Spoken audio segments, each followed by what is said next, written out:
Magandang araw mga ka-Express Info. Kung susuriin natin ang kasalukuyang lineup ng Gilas Pilipinas, tila isang NBA All-Star team ang ating pambansang koponan. May mga manlalarong may kahalintulad na estilo sa ilan sa mga pinakamahuhusay na basketball players sa mundo. Sa kabila ng katotohanang, hindi naglalaro sa Gilas sina LeBron James, Victor Wembanyama at Luka Doncic. Meron tayong sariling bersyon ng mga ito sa katauhan ni Carl Tamayo, Kai Sotto at Kevin Kembao. At kung pag-uusapan ang clutch performance at leadership, hindi rin mawawala ang Michael Jordan ng Gilas, si Justin Brownlee. Si Carl Tamayo ay nagpapakita ng isang laro na maihalintulad kay LeBron James. Sa paglalaro niya sa Korean Basketball League o KBL, patuloy niyang pinapakita ang kanyang pagiging isang versatile forward. May kakayahan siyang umiscore mula sa kahit anong anggulo, maging sa loob o labas ng arko. Bukod sa kanyang opensa, isa rin siyang mahusay na rebounder at passer na siyang mga katangian na bumabagay sa estilo ni LeBron James. Ang kanyang leadership at kahandaang bumuhat ng koponan sa mahalagang laban ay patunay na siya ang LeBron James ng Gilas. Samantala ang Pilipinas ay may sariling bersyon ng Victor Wembanyama sa katauhan ni Kai Sotto. Sa taas na 7'3", si Kai ang isa sa pinakamalalaking manlalaro na naglalaro para sa Gilas. Katulad ni Victor Wembanyama, kayang-kaya niya makapagbigay ng depensa sa pamamagitan ng shot blocking at rim protection.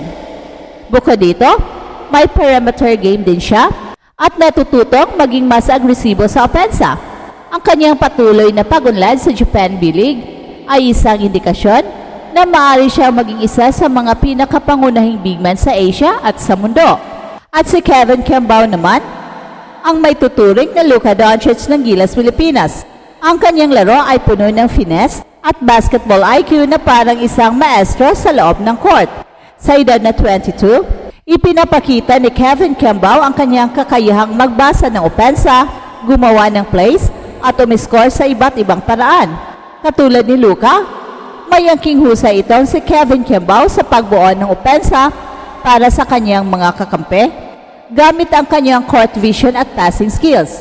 Isa siyang stretch big na kayang maglaro sa loob at labas na nagdadala ng modernong estilo sa kanyang posisyon.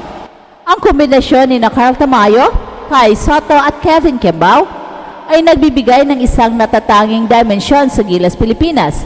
Meron tayong isang dominanting wing player na kayang magdala sa opensa.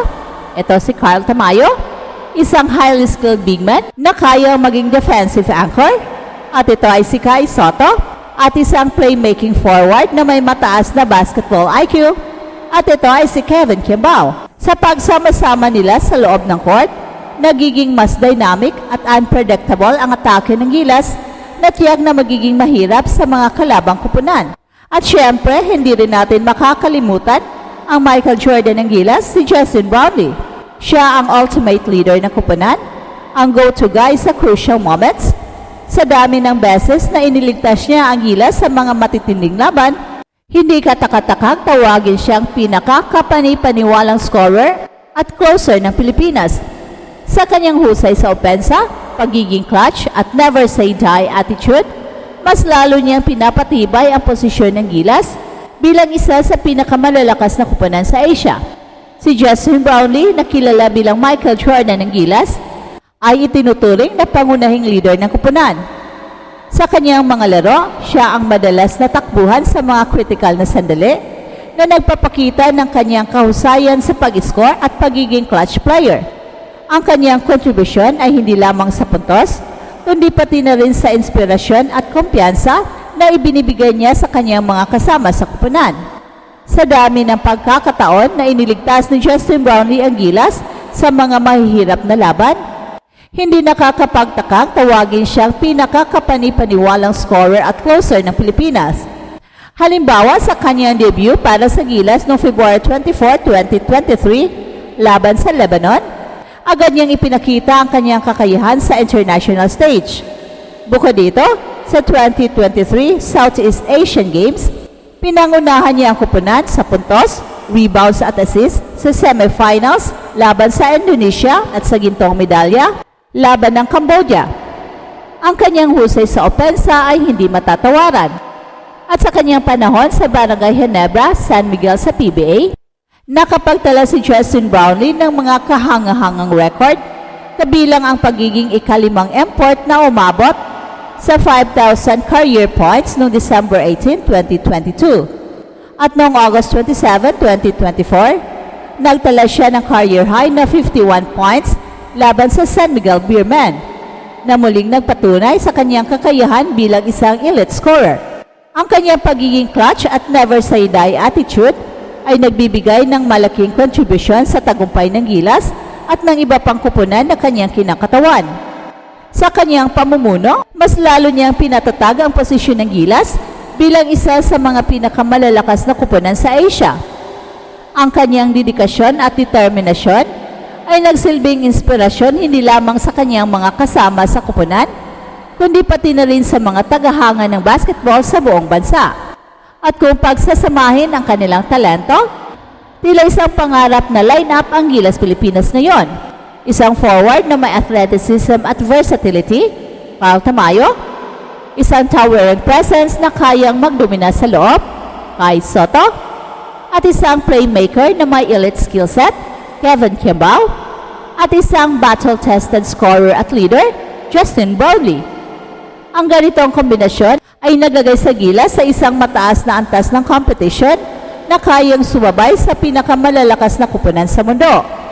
Pero higit pa sa paghahambing sa mga NBA superstars, ang mahalaga ay ang kanilang patuloy na pagsusumikap upang maipakita na kaya nilang ipaglaban ang Pilipinas sa international basketball stage. Ang kanilang talento, dedikasyon at puso para sa bayan, ang tunay na nagpapatunay na hindi lang sila ordinaryong manlalaro, sila ay mga mandirigmang handang ipaglaban ang watawat ng Pilipinas.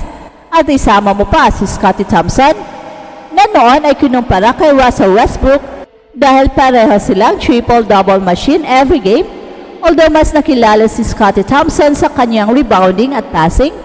Pero kung kailangan ng isa ring magaling na offensive player, ito ay si Scottie Thompson. Hey, hey, hey! Attention mga kapatrol!